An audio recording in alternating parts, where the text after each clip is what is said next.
आप सभी का एक बार फिर से स्वागत है हम सभी के परिवार एसएस स्टडी में। साथियों, हम बात करेंगे आज का जो हमारा पहला टॉपिक है यह अर्थव्यवस्था से है, अर्थशास्त्र से है। और आज हम बात करेंगे भारतीय अर्थव्यवस्था के जो महत्वपूर्ण पहलू है वो पहलू किस प्रकार है। तो वीडियो में अंत तक बने रहिए, वीडियो को स्किप मत कीजिए। वीडियो पसंद आए तो वीडियो को लाइक कीजिए, शेयर कीजिए और हमारे चैनल को सब्सक्राइब कीजिए। तो चलिए अपने इस शानदार सेशन को हम शुरू करते हैं। तो बात करेंगे पहले साथियों कि जो हमारा जो पहला टॉपिक है कि भारतीय अर्थव्यवस्था कैसी अर्थव्यवस्था है। तो जो हमारे भारत की अर्थव्यवस्था है उसमें जो है तो पूंजीवाद और समाजवाद दोनों की मिला जुला रूप है, यानी हमारे जो भारत की अर्थव्यवस्था है मिश्रित अर्थव्यवस्था। ठीक है, ठीक है। मिश्रित अर्थव्यवस्था का क्या मतलब है? देखिए, मिश्रित अर्थव्यवस्था का मतलब होता है सरकारी और निजी क्षेत्र का सह अस्तित्व, यानी जो हमारे भारत की अर्थव्यवस्था उसमें निजी क्षेत्र का भी स्थान है और जो सरकारी क्षेत्र का भी सह अस्तित्व, जो यानी दो समान अस्तित्व है। ठीक है। आर्थिक विकास के दृष्टिकोण से भारत की गिनती किसमें होती है? तो भारत की गिनती होती है विकासशील राष्ट्र के रूप में। ठीक है। विकसित में अमेरिका हो गया, ब्रिटेन हो गया, फ्रांस हो गया, जर्मनी हो गया, है ना, चाइना हो गया, रूस हो गया, लेकिन जो हमारा भारत है विकासशील राष्ट्र के रूप में आता है। ठीक है। भारतीय अर्थव्यवस्था का कौन सा क्षेत्र एकल राष्ट्रीय उत्पाद में सबसे अधिक योगदान करता है? तो जो भारत के अर्थव्यवस्था का जो हमारा जो तीसरा क्षेत्र है, तीसरा क्षेत्र जो है तो सकल राष्ट्रीय उत्पाद में सबसे अधिक योगदान करता। सकल राष्ट्रीय उत्पाद मतलब हमारे भारत की जीडीपी को बढ़ाने में जो तीसरा क्षेत्र था वह बहुत ही अधिक महत्व रखता। लेकिन जब हमारे भारत में पंचवर्षीय योजनाएं चालू हुई थी तो जो प्राथमिक क्षेत्र था, जो कृषि प्रधान क्षेत्र था, वह भी पहले सकल जीडीपी को बढ़ाने में महत्वपूर्ण योगदान देता था। ठीक है। बंद अर्थव्यवस्था क्या होती है? बंद अर्थव्यवस्था वो होती है जिसमें ना तो आयात होता और ना ही निर्यात होता। ठीक है। भारत की कुल श्रम शक्ति, भारत की कुल श्रम शक्ति का कितना प्रतिशत भाग कृषि में लगा हुआ है? तो केवल 54% भाग जो है वह खेती किसानी में लगा हुआ है। ठीक है। भारत में अधिकतर बेरोजगारी कैसी है? तो भारत में हमारी जो बेरोजगारी है संरचनात्मक बेरोजगारी। कौन सी बेरोजगारी है? संरचनात्मक बेरोजगारी है। ठीक है।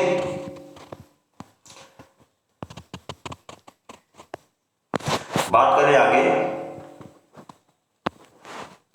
भारत में बेरोजगारी के आंकड़े कहां से प्रकाशित किए जाते हैं? तो वह NSSO के द्वारा। ठीक है। जो हमारे भारत में जो बेरोजगारी के आंकड़े हैं वह किसके द्वारा प्रकाशित किया जाता है? तो NSSO के द्वारा प्रकाशित किया जाता है। ठीक है। भारत में किस प्रकार की बेरोजगारी पाई जाती है? तो भारत में ग्रामीण, संरचनात्मक, चक्री, ये सभी प्रकार की क्या पाई जाती है? बेरोजगारी पाई जाती है। ठीक है।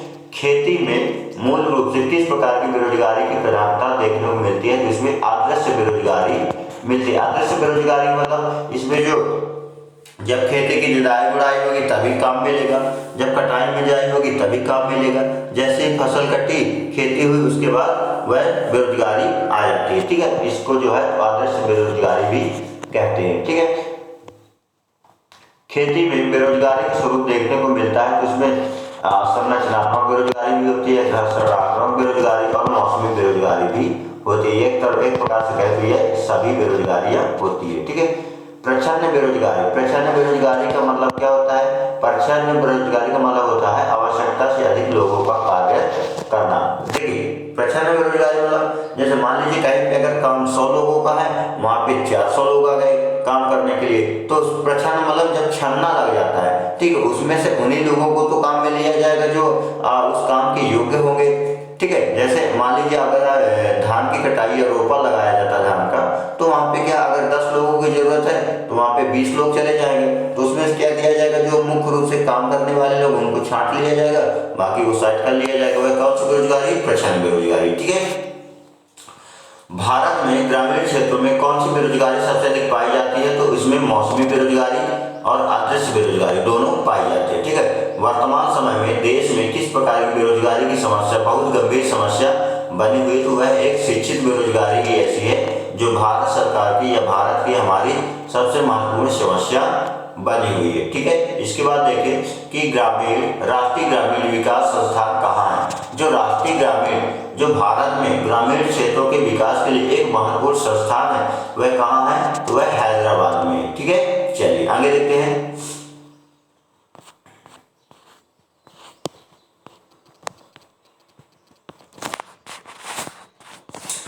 संरचनात्मक बेरोजगारी का कारण क्या है? संरचनात्मक बेरोजगारी का मुख्य कारण है अपर्याप्त उत्पादन क्षमता। देखिए, उत्पादन क्षमता उतनी मात्रा में नहीं होती जितनी मात्रा में आवश्यकता होती है, जिसके कारण क्या होता है, संरचनात्मक बेरोजगारी की समस्या बन जाती है। ठीक है, वैश्वीकरण यानी ग्लोबलाइजेशन का मतलब क्या है? वैश्वीकरण का मतलब होता है जो हमारी घरेलू अर्थव्यवस्था है उसको वैश्विक अर्थव्यवस्था के साथ एकीकरण करना है। देखिए कैसे करना है, जो हमारे भारत की अर्थव्यवस्था है, हमारे भारत की अर्थव्यवस्था को विश्व की अर्थव्यवस्था के साथ मिला लेना, वही क्या कहलाते हैं, वैश्वीकरण। ठीक है,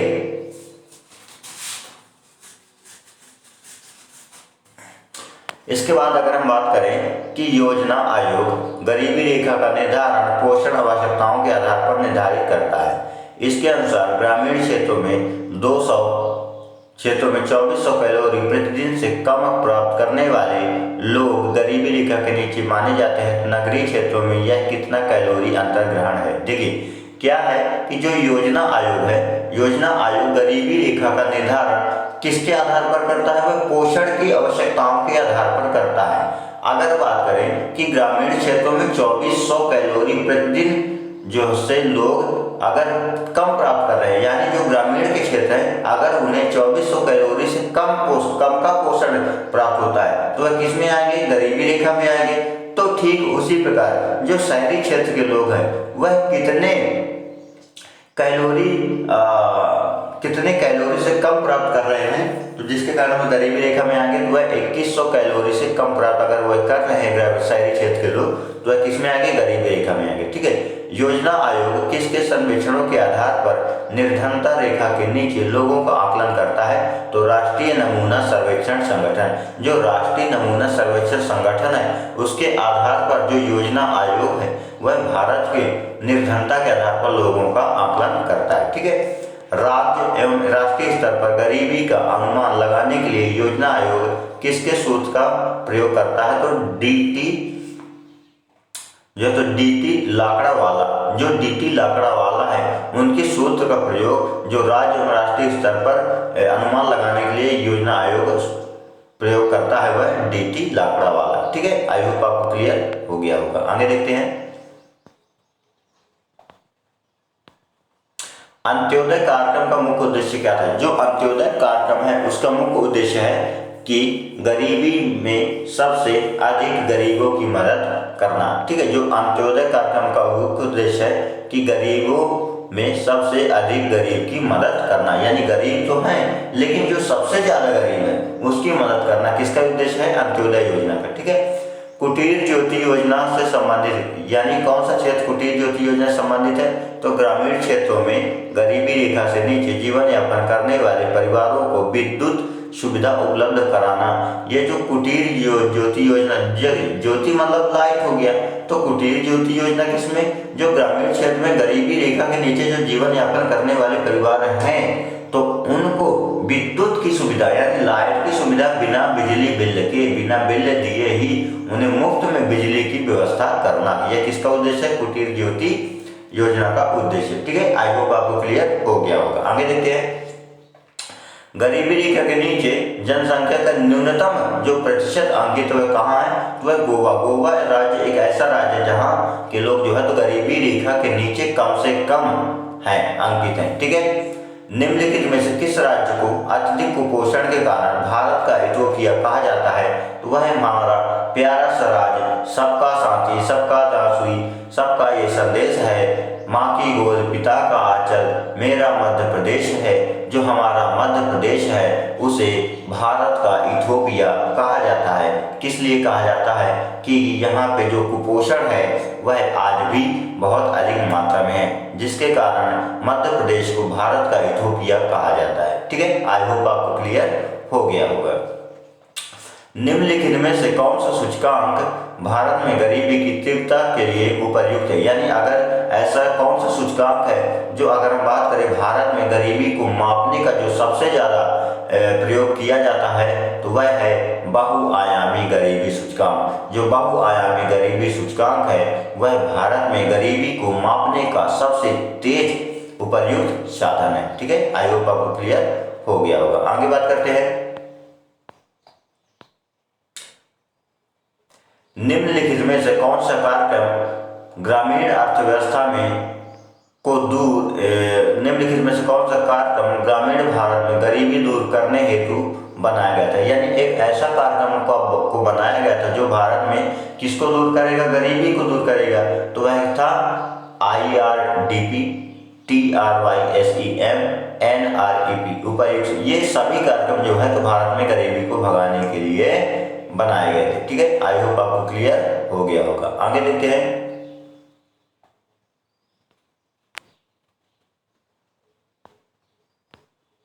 वर्ल्ड डेवलपमेंट रिपोर्ट किसका वार्षिक प्रकाशन। जो वर्ल्ड डेवलपमेंट विश्व विकसित रिपोर्ट यह कौन प्रकाशित करता है, तो यह करता है IBRD। कौन प्रकाशित करता है, IBRD। ठीक है, मानव विकास सूचकांक SDI किस अर्थशास्त्री की देन है। जो मानव विकास सूचकांक SDI किस अर्थशास्त्री की देन है, तो यह है महबूब उल हक। जो एक महबूब उल हक थे, उन्होंने किसको विकास SDI का उन्होंने क्या किया था, पदार्पण किया था। ठीक है, निम्नलिखित में से कौन सा मानव विकास सूचकांक का हिस्सा नहीं है। ऐसा कौन सा हिस्सा है जो मानव के विकास का सूचकांक नहीं है, तो कौन है, सकल नाम निवेश पर दर। जो सकल नाम निवेश दर है वह मानव विकास सूचकांक का हिस्सा नहीं है। बाकी स्वास्थ्य एवं पोषण है, ये भी है। जन्म के समय जीवन प्रत्याशा, ये भी है। प्रति व्यक्ति आय, ये भी है। लेकिन सकल नाम निवेश दर ये नहीं है। ठीक है, आगे देखते हैं, मानव विकास सूचकांक SDI का आधार क्या है।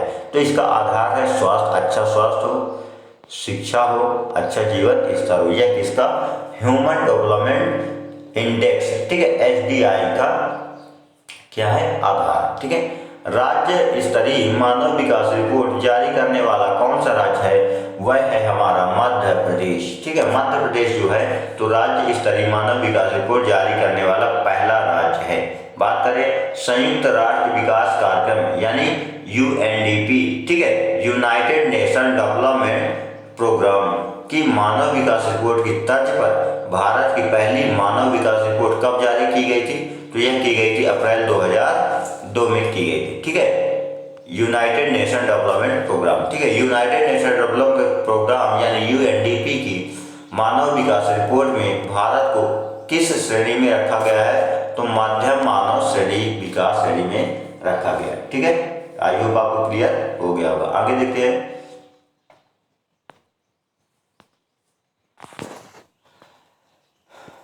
शैक्षिक विकास सूचकांक फरवरी 2013 के अनुसार भारत के 4 उच्चतम स्थान वाले कौन से राज्य हैं। यानी जो शैक्षिक विकास सूचकांक कार्यक्रम था, ठीक है, कब किया गया था, यह वर्ष 2013 में किया गया था। तो इसके अनुसार भारत के जो 4 मुख्य स्थान रखने वाले जो राज्य हैं, पहला है केरल, तमिलनाडु, पंजाब और दिल्ली। ये चारों प्रथम स्थान में आते हैं। ठीक है, बात करें बंद अर्थव्यवस्था से आप क्या समझते हैं, तो ऐसी अर्थव्यवस्था जिसमें आयात निर्यात बंद हो वह बंद अर्थव्यवस्था कहलाती है। ठीक है, प्रचंड बेरोजगारी की प्रमुख विशेषता क्या है, कृषि में। कृषि में क्या मतलब होता है, देखिए खेत। वही हमने पिछली बार बता दिया आपको कि किसी देश का आर्थिक विकास किस पर निर्भर करता है, तो प्राकृतिक संसाधनों पर। जिस देश में प्राकृतिक संसाधन होंगे बढ़िया आर्थिक विकास होगा। बाजार का आकार, जहाँ पे बाजार की अच्छी व्यवस्था वहाँ पे बढ़िया होगा, है ना। पूंजी निर्माण, जहाँ पे पूंजी की अधिकता वहाँ बढ़िया होगा। तो इस प्रकार कह सकते हो उपयुक्त सभी। ठीक है, आगे देखते हैं, भारत के किस राज्य में गरीबी का प्रतिशत सबसे अधिक है, तो भारत का एक ऐसा राज्य जहाँ पे गरीबी का प्रतिशत सबसे अधिक है, तो वह हमारा प्यारा राज्य है छत्तीसगढ़। ठीक है, भारत में निर्धनता के स्तर का आकलन किस आधार पर किया जाता है, तो परिवार के उपभोग व्यय के आधार पर। परिवार के उपभोग व्यय के आधार पर कैसे, देखिए भारत में निर्धनता, देखिए परिवार का जो उपभोग व्यय है, मान लीजिए अगर परिवार के उपभोग का मतलब होता है दैनिक खर्चे, ठीक है। तो अगर 100 रुपए है, उसके आधार पर अगर वह 50 रुपए खर्च करता है तो वह निर्धन है, ठीक है। बात करें कि निम्नलिखित में से कौन सा एक असमानता घटाने का उपाय नहीं है। असमानता का मतलब क्या होता है, जो असमानताएं हैं उसको घटाने का कौन सा उपाय नहीं है, तो भूमि सुधार। देखिए, न्यूनतम आवश्यकता कार्यक्रम, करारोपण, अर्थव्यवस्था का उदारीकरण, लेकिन जो भूमि सुधार है, भूमि सुधार असमानता को घटाने का उपाय नहीं है, ठीक है। यह सही होगा कि भारत ही परिभाषित किया जाए कि यहाँ एक श्रम आधिक्य वाली अर्थव्यवस्था के रूप में, भारत में कैसी अर्थव्यवस्था, श्रम का मतलब होता है यहाँ के लोग जो है, तो लोग ही बस काम करने के लिए हैं, ठीक है। अल्प विकसित देशों में गरीबी का मुख्य कारण है क्या है, आय में असमानता। आय में असमानता का मतलब क्या होता है, जो अल्प विकसित देश है जैसे बांग्लादेश, पाकिस्तान, श्रीलंका, भूटान, नेपाल, ये क्या है, यह अल्प विकसित देश है। यहाँ पे जो गरीबी का मुख्य कारण क्या है, आय की असमानता। आय की असमानता का मतलब क्या है, यहाँ के जिन अमीर के पास और पैसा है, यानी अमीर और अमीर होता जा रहा है, गरीब और गरीब होता जा रहा है, जिसके कारण क्या होता है, आय की असमानता होती है। बात करेंगे कि हरित सूचकांक किसके द्वारा विकसित किया गया था, तो जो हरित सूचकांक जो है, तो संयुक्त राष्ट्र पर्यावरण कार्यक्रम के द्वारा क्या किया गया था, विकसित किया गया था, क्या, हरित सूचकांक, ठीक है।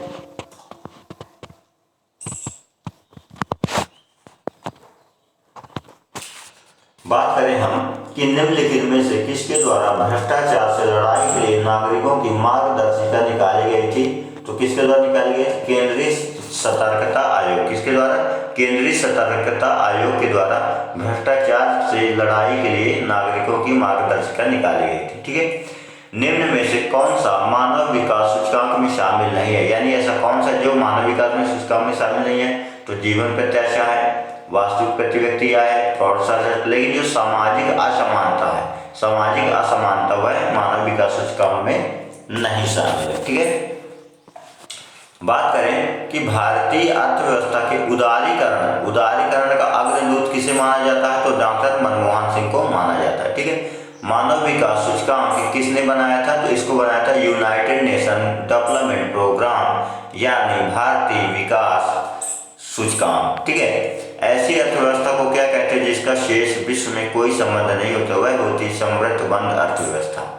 किसी अर्थव्यवस्था में क्षेत्रों को सार्वजनिक और निजी के किस आधार पर वर्गीकृत किया जाता है, तो उद्यमों का स्वामित्व के आधार पर जो है, तो उसको सार्वजनिक या निजी के आधार पर वर्गीकृत किया जाता है, ठीक है। जो उद्यमों का स्वामित्व कैसा है, ठीक है। आई होप साथियों आपको ये पूरा कॉन्सेप्ट क्लियर में आ गया होगा। वीडियो पसंद आए तो वीडियो को लाइक कीजिए, शेयर कीजिए, और अगर आपने हमारे परिवार में नहीं जुड़ा है तो आप हमारे परिवार में जुड़िए, ठीक है। मिलेंगे एक नए वीडियो के साथ, नए टॉपिक के साथ, तब तक के लिए जय हिंद, जय भारत, वंदे मातरम।